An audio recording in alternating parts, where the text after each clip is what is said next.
ನಿಮ್ಮದು B com complete ಆಯಿತಾ ಅಥವಾ ಬಿ ಕಾಮಿನ ಲಾಸ್ಟ್ ಸ್ಟೇಜಲ್ಲಿ ಇದ್ದೀರಾ, ಇನ್ನು ಏನು ಮಾಡಬೇಕು, ಇನ್ನೊಂದು ಗ್ರ್ಯಾಜುಯೇಷನ್ ನಾನು ಮಾಡಬೇಕಾ, MBA ಮಾಡಬೇಕಾ, ಕಾಮ್ ಮಾಡಬೇಕಾ, ಅಥವಾ ಡೈರೆಕ್ಟಾಗಿ ನಾನೊಂದು ಜಾಬಿಗೆ ಹೋಗ್ಬೇಕಾ ಅಂತ ಕನ್ಫ್ಯೂಷನ್ ನಿಮ್ಮ ಹತ್ರ ಇದ್ದರೆ ಒಂದು ಆಪ್ಷನಲ್ ನಾನು ಕೊಡ್ತಾ ಇದ್ದೀನಿ.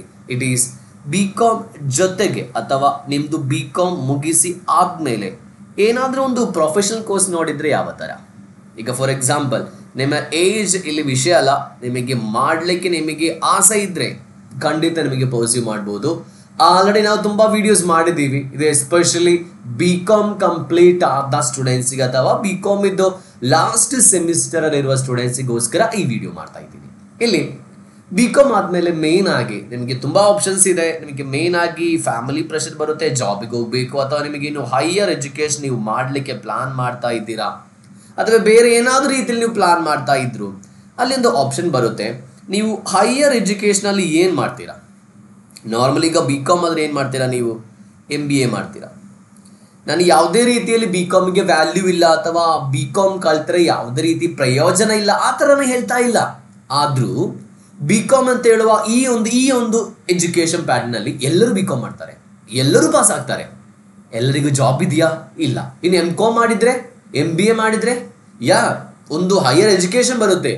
ಆದರೂ ಅದಕ್ಕಿಂತ ಒಳ್ಳೆಯದು. ಫಾರ್ ಎಕ್ಸಾಂಪಲ್ ನೀವಿನ್ನು MNC ಎಲ್ಲ ಪರ್ಸ್ಯೂ MNC ಎಲ್ಲ ಜಾಬ್ ಮಾಡಲಿಕ್ಕೆ ಪ್ಲಾನ್ ಮಾಡ್ತಾ ಇದ್ರೆ ಕಾಮ್ ಮಾಡಬೇಕಂತಿಲ್ಲ, ಬಿ ಕಾಮ್ ಮಾಡಿನೇ ಹೋಗಿ. So what I am saying is B com ಆದಮೇಲೆ, ಈಗ for example last time B com ಆದಮೇಲೆ ಈಗಲೂ ಟೆನ್ಷನ್ ಮಾಡಿಕೊಂಡು ಏನು ಮಾಡಬೇಕು ಅಂತ ಚಿಂತೆ ಮಾಡೋ ತುಂಬ ಸ್ಟೂಡೆಂಟ್ಸ್ ಇದ್ದಾರೆ. ಸೊ ಅವರಿಗೋಸ್ಕರ ಒಂದು ಆಪ್ಷನ್ ಕೊಡ್ತಾ ಇದ್ದೀನಿ. ಈಗ ನಾನು ತೆಗಿಬೇಕಂತ ಹೇಳ್ತಾ ಇಲ್ಲ, ಅದರೊಂದು option CS, CS and CMA ಅಂತ 3 ಕೋರ್ಸಸ್ ಇದೆ. ಆಲ್ರೆಡಿ ನಿಮ್ಗೆ ಗೊತ್ತು. ಆದರೆ ಈಗ ನಾವೇನು ಮಾಡಬೇಕು, ದಟ್ ಈಸ್ ವೆರಿ ಇಂಪಾರ್ಟೆಂಟ್. ಈಗ ನಾವೇನು ಮಾಡಬೇಕು, ಈಗ ನೀವು ಡಿಗ್ರಿದು ಲಾಸ್ಟ್ ಇಯರಲ್ಲಿದ್ದರೆ ಹೋಲ್ಡ್ ಆನ್, ಟೆನ್ಷನ್ ಮಾಡ್ಕೋಬೇಡಿ, ಇದರ ಫೌಂಡೇಶನ್ ಲೆವೆಲ್ಗೆ ಎಂಟರ್ ಮಾಡಬೇಡಿ. ಈಗ ಫಾರ್ ಎಕ್ಸಾಂಪಲ್ CA ಇದ್ರೂ ನಮ್ಗೆ ಗೊತ್ತಿದೆ, ಇದು 3ಕ್ಕೂ ಫೌಂಡೇಶನ್ ಇದೆ, ಇಂಟರ್ ಇದೆ, ಫೈನಲ್ ಇದೆ, ಕರೆಕ್ಟ್ ಅಲ್ವಾ? ಇದಕ್ಕೆ 3ಕ್ಕೂ ಇದೆ. ನಿಮ್ಮದು ಡಿಗ್ರಿ 3rd ಇಯರ್ ಅಥವಾ ಡಿಗ್ರಿ ಆದರೆ ನೀವು ಇದಕ್ಕೇನು ಜಾಯಿನ್ ಮಾಡಬೇಕಂತ ಇಲ್ಲ. ಸ್ವಲ್ಪ ಮಾರ್ಕ್ಸ್ ಕೂಡ ನೋಡಬೇಕು, 50-55 ಎಬವ್ ಎಲ್ಲ ಮಾರ್ಕ್ಸ್ ಬೇಕು. ಓಕೆ, ನಿಮಗೆ ಅದು ಮಾರ್ಕ್ ಇದೆ ಅಂತ ಅಂದ್ಕೊಳ್ಳಿ. ಇದರದ್ದು ಏನು ಫೌಂಡೇಶನ್ ನೀವು ಮಾಡಬೇಕಂತ ಇಲ್ಲ. ಓಕೆ, ನೀವೇನು ಮಾಡಬೇಕು, ನಿಮಗೆ ಇಷ್ಟ ಇರೋದು. ಈಗ ಫಾರ್ ಎಕ್ಸಾಂಪಲ್ ನೀವು CA, CS, CMA ಎಲ್ಲ ನೀವು ಎಲ್ಲಿ ಕಲ್ತಿದ್ದೀರಾ? ಬಿ ಕಾಮಲ್ಲಿ ಕಲ್ತಿದ್ದೀರಾ. ಅಕೌಂಟ್ಸ್ ಕಲ್ತಿದ್ದೀರಾ, ಆಡಿಟಿಂಗ್ ಕಲ್ತಿದ್ದೀರಾ, ಟ್ಯಾಕ್ಸೇಷನ್ ಕಲ್ತಿದ್ದೀರಾ CAಗೋಸ್ಕರ. ಇನ್ನು CSಗೋಸ್ಕರ ನೀವು ಲಾ ಕಲ್ತಿದ್ದೀರಾ, ಆ್ಯಂಡ್ CMAಗೋಸ್ಕರ ಕಾಸ್ಟಿಂಗ್ ಕಲ್ತಿದ್ದೀರಾ, ಫೈನಾನ್ಷಿಯಲ್ ಮ್ಯಾನೇಜ್ಮೆಂಟ್ ಕಲ್ತಿದ್ದೀರಾ, ಎಲ್ಲ ನೀವು ಕಲ್ತಿದ್ದೀರಾ, ಕರೆಕ್ಟ್ ಅಲ್ವಾ? ಇದರದೊಂದು ಅಡ್ವಾನ್ಸ್ ಲೆವೆಲ್ ಮಾತ್ರ. ಸೊ ಏನು ಮಾಡಬೇಕು, ನಿಮಗೆ ಯಾವುದಾದ್ರೂ ಕೋರ್ಸ್ ಬಗ್ಗೆ ಆಲ್ರೆಡಿ ಗೊತ್ತಿದೆಯಾ ಅಂತ ನೋಡ್ಕೊಳ್ಳಿ.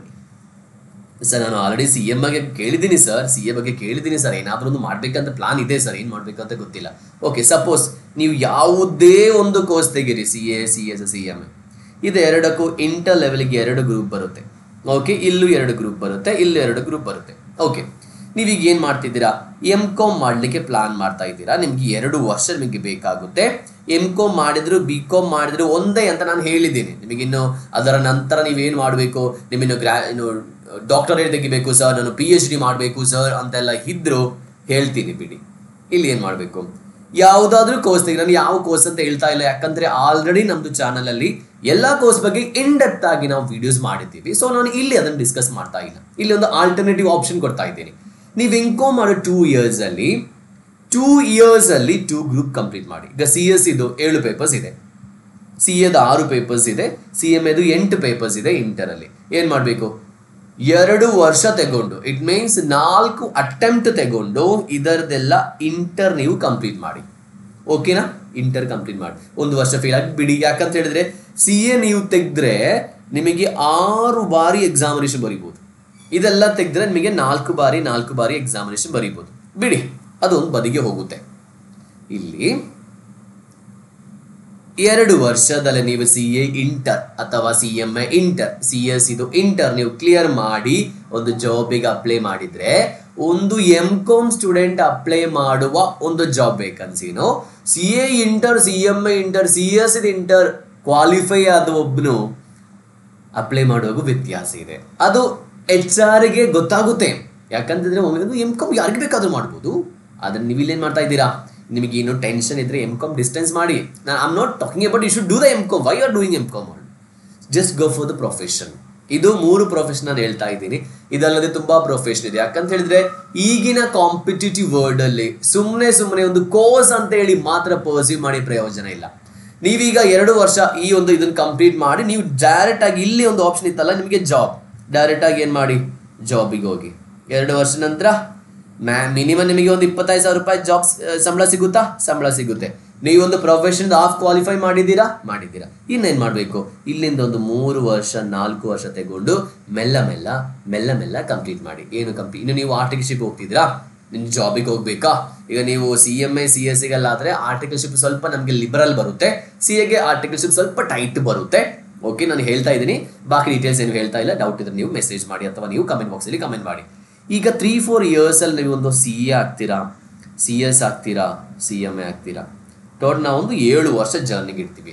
ಜಾಬ್ ಇತ್ತು ನಿಮಗೆ, ಬೇಸಿಕ್ ಗ್ರಾಜುಯೇಷನ್ ನಿಮ್ಮ ಹತ್ರ ಇದೆ, ಒಂದು ಪ್ರೊಫೆಷನ್ ನಿಮ್ಮ ಹತ್ರ ಇದೆ, ಕರೆಕ್ಟ್ ಅಲ್ವಾ? ಈಗ ಫಾರ್ ಎಕ್ಸಾಂಪಲ್ ನೀವು ಇದೇನು ಮಾಡಿಲ್ಲ ಅಂತ ಅಂದ್ಕೊಳ್ಳಿ, 7 ವರ್ಷ ನೀವು ಜಾಬ್ ಮಾಡಿದ್ದೀರಾ. ನಿಮಗೆ ಸಂಬಳ ಎಷ್ಟು ಬರುತ್ತೆ? MCOM ಬೇಸಿಸ್ ಮೇಲೆ, BCOM ಬೇಸಿಸ್ ಮೇಲೆ ಒಂದು 40,000 ರೂಪಾಯಿ ಬರುತ್ತೆ. Okay, may be I can understand. ನಿಮ್ದು ಫ್ಯಾಮಿಲಿ ಸಿಚುವೇಶನ್ ಆ ಥರ ಇರಲ್ಲ. ನೀವೇನು ಮಾಡಬೇಕು, ಸ್ವಲ್ಪ ಜಾಸ್ತಿ ಕಷ್ಟ ಪಡಬೇಕು, ಸಣ್ಣ ಒಂದು ಜಾಬ್ಗೆ ಹೋಗ್ಬೇಕು, ಅದರ ಜೊತೆಲಿ ಕಲಿಬೇಕು, ಆಗಲ್ವಾ? ಆಗುತ್ತೆ. ಸೊ ನೀವೇನು ಮಾಡಬೇಕು, 40,000 ರೂಪಾಯಿ 7 ವರ್ಷದಲ್ಲಿ ಎಕ್ಸ್ಪೀರಿಯನ್ಸ್ ಮಾತ್ರ ಇರುತ್ತೆ, ಪ್ರೊಫೆಷನ್ ಇರಲ್ಲ. ನಾಳೆ ನಿಮ್ಮನ್ನು ಜಾಬಿಂದ ತೆಗ್ದಾಕಿದ್ರು ಏನು ಮಾಡ್ತೀರಾ? ನಾವು ಏನು ಮಾಡೋಕ್ಕಾಗಲ್ಲ. ಸೊ ನೀವೇನು ಮಾಡಬೇಕು ಅಂತ ಹೇಳಿದರೆ, ಈ ಪ್ರೊಫೆಷನ್ ಕಂಪ್ಲೀಟ್ ಮಾಡಿದರೆ ಫಸ್ಟ್ ಸ್ಯಾಲ್ರಿನೇ 1 to 1.5 lakh rupees, which you can not imagine. So ಅದಕ್ಕೋಸ್ಕರ ನೀವೇನು ಮಾಡಬೇಕು, ಒಂದು ಪ್ರೊಫೆಷನ್ ಯಾವಾಗಲೂ ಸೈಡಲ್ಲಿ ಇಡಬೇಕು. ಅದಕ್ಕೂ ಕಾಂಪಿಟೇಷನ್ ಇದೆ, ಡಿಫಿಕಲ್ಟ್ ಬರುತ್ತೆ, ಎಲ್ಲ ಇರುತ್ತೆ. ಒಂದೇ ಒಂದು ಲೈಫ್ ಅಲ್ವಾ, ನಾವು ಕರೆಕ್ಟಾಗಿ ಪ್ಲಾನ್ ಮಾಡಬೇಕು. ದಿಸ್ ಈಸ್ ಆ್ಯಕ್ಚುಲಿ ನನಗೇನು BCom ಮಾಡುವ ಸ್ಟೂಡೆಂಟ್ಸ್ ಅಥವಾ BCom ಆದ್ಮೇಲೆ ಇರುವ ಸ್ಟೂಡೆಂಟ್ಸಿಗೆ ಹೇಳಬೇಕು ಅಂತ ಮನಸ್ಸಲ್ಲಿತ್ತು.